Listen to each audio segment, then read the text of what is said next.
রোগীদের বিদেশমুখিতা প্রতিরোধের পাশাপাশি সুন্দর আচরণ ও হাসি মুখে কাঙ্ক্ষিত সেবা নিশ্চিত করতে নবীন চিকিৎসকদের প্রতি আহ্বান জানিয়েছেন স্বাস্থ্যমন্ত্রী সর্দার সাখাওয়াত হোসেন।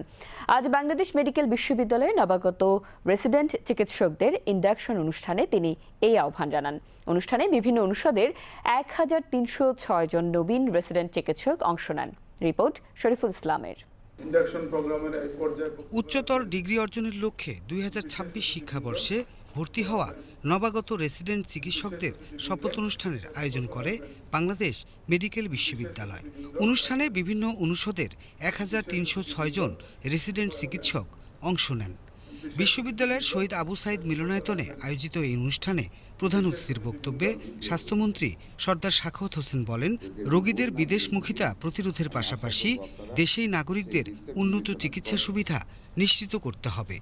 তিনি বলেন, চিকিৎসকদের মূল কাজ হবে সুন্দর আচরণ ও হাসি মুখে সেবা প্রদান করা। আমাদের দেশের একটা বিরাট অংশের রোগী বিদেশে চলে যায়। এটা একমাত্র একদিকে যেমন আমাদের অর্থের অপচয়, আরেকদিকে it is a misbelief towards the treatment of our doctors, whether it is right or it is wrong। এখান থেকে আমাদের বের হতে হবে দেশের স্বার্থে, আপনাদের স্বার্থে। এই যে আপনারা ১৩০৬ জন most brilliant students of the state এখানে আপনারা আজকে for better degree, MD, MS degree নেওয়ার জন্য আপনারা এসেছেন। আমি তো মনে করি এই জাতিকে বাঁচানোর জন্য আপনারা সবচেয়ে গুরুত্বপূর্ণ অঙ্গ।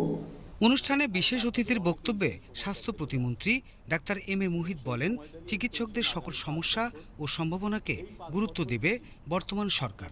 এ সময় জনকল্যাণে আরও বেশি আন্তরিক হতে চিকিৎসকদের প্রতি আহ্বান জানান স্বাস্থ্য প্রতিমন্ত্রী। প্রতিটা কাজ, প্রতিটা ট্রেনিং, প্রতিটা ক্লিনিক্যাল স্কিল ডেভেলপ করা, আপনার একাডেমিক ডেভেলপমেন্ট, আপনার রিসার্চ মেথোডোলজি জানা থেকে শুরু করে এই 5 বছরে আপনার শ্রম এবং আপনার শিক্ষক এবং মেন্টরদের সর্বাত্মক প্রচেষ্টা এবং বাংলাদেশ মেডিকেল ইউনিভার্সিটির মতো দেশের সর্বোচ্চ মেডিকেল এডুকেশনের সেন্টারে আমরা যতটুকু সর্বোচ্চ ব্যবস্থা তৈরি করতে পেরেছি, এই সব আয়োজন শুধু আপনাদের জন্য, যেন আপনারা আপনাদের ক্যারিয়ারকে সর্বোচ্চ পর্যায়ে গড়ে নেওয়ার জন্য যাত্রাটা শুরু করতে পারেন।